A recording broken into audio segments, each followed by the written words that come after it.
ഇദ്ദേഹം നമ്മുടെ വിഘ്നേശ്വര ചാരിറ്റബിൾ ട്രസ്റ്റിനെ ഒരു നിവേദനം കൊണ്ട് തന്നിട്ടുണ്ട്. അതെ, സതീഷ് കുമാർ കുഴിവിള, വേറ്റിക്കുളം വഴയില മണികണ്ഠ സ്ഥലത്താണ് താമസിക്കുന്നത് അല്ലേ? വേറ്റിക്കുളത്താണ് താമസിക്കുന്നത്. ഞങ്ങൾ ഈ ട്രസ്റ്റുമായിട്ട് എന്താണ് വരാനുള്ളൊരു കാരണം? 3 കുഞ്ഞുങ്ങളാണ്. അതങ്ങനെ 3 പേർക്ക് ചികിത്സ എന്ന് പറയുമ്പോൾ അയ്യോ 3 പേര്. ആ, എത്ര വയസ്സായി മക്കൾക്ക്? മൂത്താളിന് 15 വയസ്സ്. 15 വയസ്സ്. രണ്ടാമത്തെ ആളിന് 5 വയസ്സ്. മൂന്നാമത്തെ ആളിന് 4 വയസ്സ്. 15 വർഷമായിട്ട് നടന്നുകൊണ്ടിരിക്കുകയാണ്. 4 പേരെയും ചികിത്സ നടന്നുകൊണ്ടിരിക്കുകയാണ്. ചേട്ടൻ എന്താണ് പണി? എന്താണ്? എനിക്ക് മേസ് വർക്കുകളുണ്ട്. പിന്നെ സ്നേഹസാന്ദ്രം ചാരിറ്റബിൾ ട്രസ്റ്റിനെ കുറിച്ച് അറിയത്തില്ലേ? അവരിങ്ങനെയുള്ള കുട്ടികൾക്ക് വേണ്ടുന്ന സഹായങ്ങൾ എല്ലാ മാസവും ചെയ്തു വരുന്നുണ്ട്. എവിടെയാണ് അത്? നമ്മളൊരു സുഹൃത്താണ്, ഞാൻ അവരെയും പരിചയപ്പെടുത്താം കേട്ടോ. അവരെയും പരിചയപ്പെടുത്താൻ അവർക്ക് ഇതേപോലെയുള്ള 100ഓളം മക്കൾ അവരെ സഹായമായിട്ട് എല്ലാ മാസവും അവർ ഓരോ പ്രവർത്തനം നടത്തി പോകുന്ന ഒരു ട്രസ്റ്റാണ്. അതും സ്നേഹസാന്ദ്രം ചാരിറ്റബിൾ ട്രസ്റ്റ് കേട്ടോ. അപ്പോൾ അവരിൽ നിന്നുമുള്ള നിങ്ങൾക്കുള്ള സഹായം ഞങ്ങൾ എത്തിച്ചു തരാം. അതോടൊപ്പം ഞങ്ങൾ ഈ ഒരു പദ്ധതി ഇതെന്ന് പറയുമ്പം നിരവധി കേരളത്തിനകത്ത് ഈ വീട് ജപ്തിയാകുന്ന നിരവധി ആൾക്കാരാണുള്ളത്. അപ്പോൾ അവർക്ക് ഈ ഒരു വീട് ഈ ടോക്കണിലൂടെ കൊടുക്കുമ്പോൾ അത് കഴിഞ്ഞിട്ട് അവർക്കുള്ള ആ ഒരു വീട് വയ്ക്കുന്നതിനുള്ള സജ്ജീകരണം ഉൾപ്പെടെയാണ് ഞങ്ങളൊരു മെഗാ ലക്കി ഡ്രോ സംഘടിപ്പിച്ചിരിക്കുന്നത്. അപ്പോൾ അതോടൊപ്പം നിങ്ങൾ ഇതേപോലെയുള്ള നമ്മുടെ മക്കളുടെ ചികിത്സാ ചെലവിനും അതോടൊപ്പം അങ്ങനെയുള്ള പദ്ധതിക്കാണ് ഞങ്ങൾ ഈ കാരുണ്യ തണൽ പദ്ധതി നമ്മുടെ വിഘ്നേശ്വര ചാരിറ്റബിൾ ഇത് വരുന്ന പ്രധാനപ്പെട്ട കാര്യം അതാണ്. ജനങ്ങൾക്ക് ആംബുലൻസ് സർവീസിന് ഞങ്ങൾ ഫ്രീ ആയിട്ട് നടപ്പിലാക്കുന്നുണ്ട്. അതോടൊപ്പം തന്നെ വീട്ടിൽ കിടക്കുന്ന അസുഖബാധിതരായി കിടക്കുന്ന കുട്ടികൾക്ക് വേണ്ടുന്ന ചികിത്സാ സഹായം ഉൾപ്പെടെയാണ് ഞങ്ങൾ എന്തായാലും അത്യാവശ്യ ഘട്ടത്തിലുള്ള ചികിത്സാ സഹായങ്ങളെല്ലാം ഞങ്ങളെ കൊണ്ട് പറ്റുന്ന ചെറിയ രീതിയിലുള്ള എല്ലാം ചെയ്തു.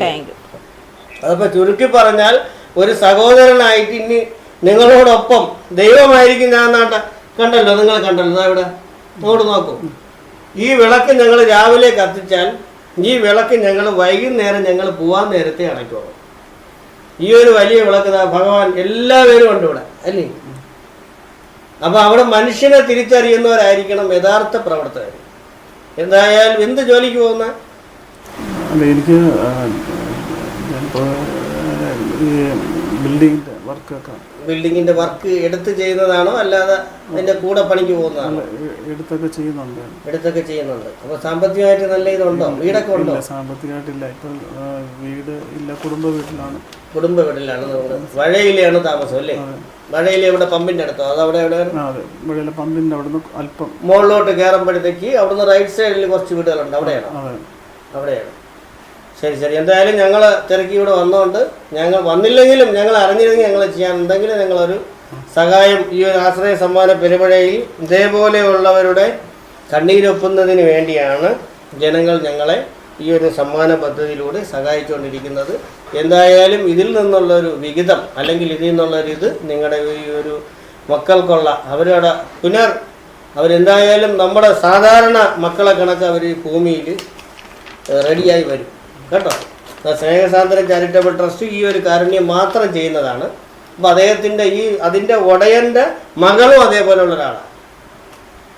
അപ്പോൾ അവരും ഇതിനുള്ളൊരു പ്രവർത്തനത്തിന് നിങ്ങളോടൊപ്പം കൂടെ നിൽക്കും. എന്തായാലും ഈ ആശ്രയ സമ്മാന പെരുമഴയിൽ ഈ ഒരു പദ്ധതിയിൽ ഇവിടെ വന്ന് ഈ ലൈവായിട്ട് തന്നെ ഇതിപ്പോൾ ലൈവാണ്, ജനങ്ങളെല്ലാം കാണുന്ന ഒരു ലൈവാണ്.